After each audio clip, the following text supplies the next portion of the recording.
各位好，我是王野。本期视频呢将首发测评你我都期待已久的顶配 Mac Studio 以及 Studio Display 显示器在音视频领域的实际表现。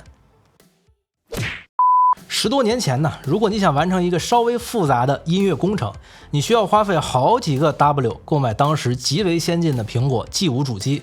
如果你想更稳定的运行音乐工程的话，还需要花费数万元购买 Avid HDX 加速卡和 Pro Tools HD 软件。虽然昂贵吧，但是这一套配置呢，基本成为了当时各类 Studio 的标配。2013年呢，全新一代 Mac Pro 正式发布。This is double the CPU performance of the previous gen. 大家亲切地称这一代设计前卫、性能散热都的机器称为垃圾桶。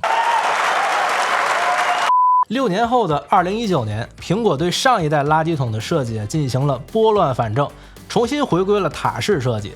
各类性能呢几乎拉满。 It is the most powerful Mac we have ever created. 我也花费了近20个 W 配了一台高配主机。谁能想到2021年呢，竟然被搭配了 M1 Max 芯片的笔记本在各方面吊打。时间推移到2022年的苹果春季发布会，苹果发布了 Mac Studio 系列，并推出了 M1 Ultra 平台，内存呢也可以扩展到128GB。各类性能呢通通拉满，体积和重量的控制呢也到了极致。因为 M1 平台的低能耗的特点呀，整机在工作的过程中几乎听不到风扇的声音。我手上这台 Mac Studio 搭载的是 M1 Ultra 的芯片，搭载了64核心的 GPU 以及128G 内存，可以说基本我手上的音乐类的项目以及自媒体视频项目都无法榨干这台性能猛兽。所以呢，对于绝大多数音视频工作者来说，根本用不上这么高的配置啊，就可以完成较为复杂的工作。不过这外观嘛，看上去还凑合吧。和 Mac Pro 相比呢，确实少了些排面。Mac Studio 工作站呢，也集成了非常多常用的接口，基本可以省下一个扩展坞的价格，还配备了极为先进的 3.5 毫米的耳机插孔。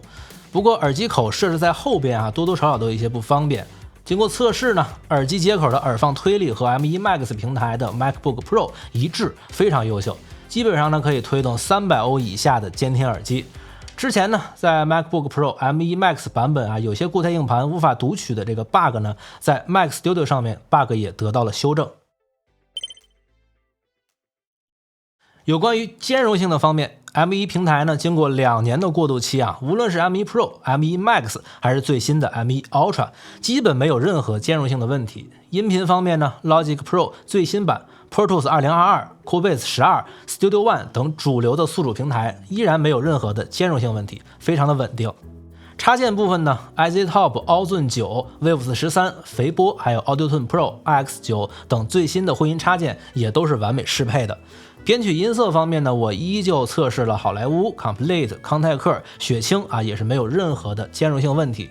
常用的声卡品牌呢 Apache、AME、UA、雅马哈等常见的品牌呀，都针对 M1 平台推出了相应的驱动。而视频方面呢，无论是达芬奇、Final Cut Pro 还是 PR， 都针对 M1 平台进行过特殊优化，兼容性呢也没有问题。M1 Ultra 的表现呢更是直接拉满。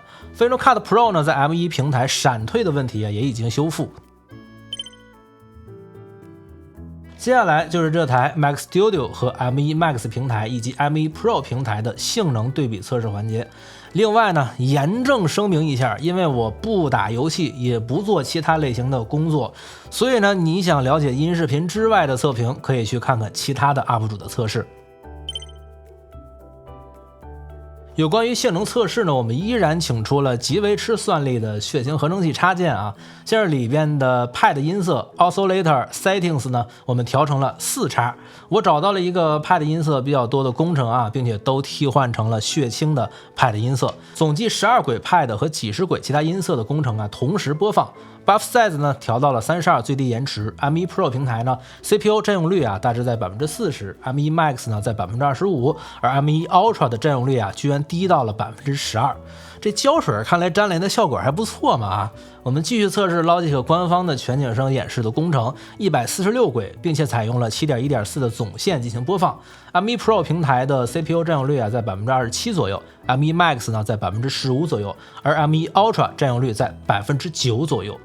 关于录音方面呢，我在 Pro Tools 标准版建立了180轨24192的轨道同时录音。M1 Pro 的 CPU 占用率在37%左右 ，M1 Max 呢在26%，M1 Ultra 在14%。这又印证了那句话啊，只要电脑的性能足够强 ，Pro Tools HD 的硬件以及一些 DSP 云存卡一定会逐渐淡出历史舞台。不过呢，虽然说 CPU 的占用率不高，但是内存的占用率还是比较高的。因为统一内存嘛，如果是64G 内存的话，基本上都占用了一半左右。如果是做生产力主力工具来使用的话，我还是比较推荐直接上64G 内存或者128G 内存。关于视频方面的性能呢，我也简单的来介绍一下啊。首先，我们拿上一期评测 OPPO Enco X2 耳机的视频工程做测试。视频的时间线呢是 4K 50帧的规格，加载的素材呢有佳能 R5C 拍摄的 8K 50帧 RAW 的素材。Red 拍摄的 6K R3D 的素材，以及佳能 C70 拍摄的 4K 120帧 H265 的素材。每一个素材呢，我们都进行了1级调色和2级调色。回放的时候呢 ，M1 Ultra 平台的 Max Studio 是满帧回放，没有任何卡顿。M1 Max 平台呢，在播放到 R5C 的 8K 50帧 RAW 素材的时候啊，偶尔会有掉帧的情况。M1 Pro 平台呢，在预览的过程中，遇到 H265 和 8K 50帧 RAW 素材的时候，会频繁的出现掉帧的情况。如果把调色关掉，时间线调成 2K 啊，3个平台基本都可以流畅的回放剪辑。而渲染这个工程呢 ，M1 Pro 花费了13分钟31秒 ，M1 Max 花费了7分钟01秒 ，M1 Ultra 平台仅花费了4分28秒。在素材的极限测试当中，我们拿一段佳能 R5C 拍摄的 8K 50帧的 RAW 素材做性能极限测试。我们把这段素材呢灌上还原 LUT， 在不调色的情况下 ，M1 Pro 平台呢可以满帧率5条同时回放。M1 Max 11条，而 M1 Ultra 居然可以17条 8K 的素材同时满帧回放，相当离谱。在进行了1级调色和2级调色中的肤色优化和降噪，时域降噪呢，我们开启2帧，时域阈值的亮度和色度都调整为 2.8。这时候呢 ，M1 Pro 回放的帧率仅有7帧 ，M1 Max 回放帧率有13帧，而 M1 Ultra 大多数时间啊在22到25帧左右回放。如果不开降噪的话 ，M1 Ultra 可以满帧回放。关于苹果 Studio Display 显示器产品的推出呢，我还是比较意外的啊。我在去年那期 M1 Max 的测评视频中预言啊，居然实现了。其实 Studio Display 的参数并不抢眼啊，屏幕的尺寸在27英寸，亮度在600尼特，分辨率为 5K， 不支持高刷和 HDR 内容的制作。不过考虑到价格才是 XDR 的1/3啊，还是比较香的。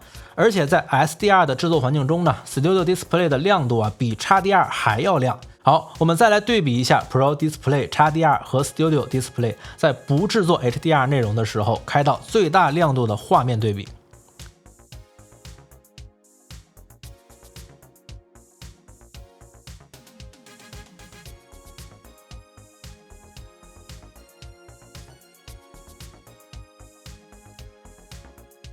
而且呢，和之前与苹果合作的 LG Ultra Fan 显示器对比啊，无论是做工、外观、显色性都更胜一筹。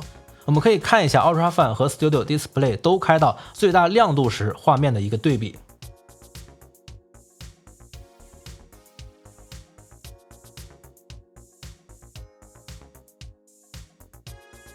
另外，如果在观看 HDR 视频的情况下 ，XDR 显示器呢可以说是完胜 Studio Display。我们可以看一下对比。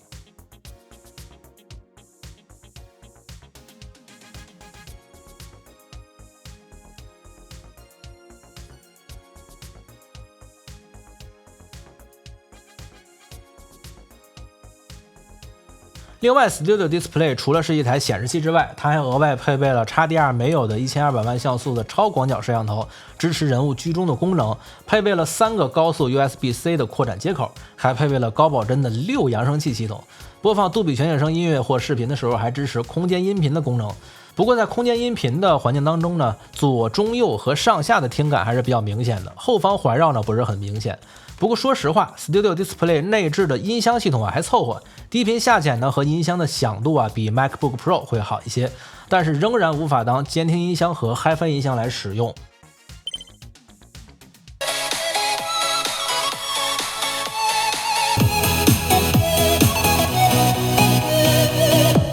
好了，以上就是本期视频的全部内容了。其实呢，在发布会上那些几倍、几十倍的性能提升啊，确确实实都是索然无味的，它也没什么用。能做到让创作者把更多的精力放到创作本身，而不是花费大量的金钱和精力去折腾电脑硬件，才是如今Mac Studio 推出的最大意义。我们下期再见。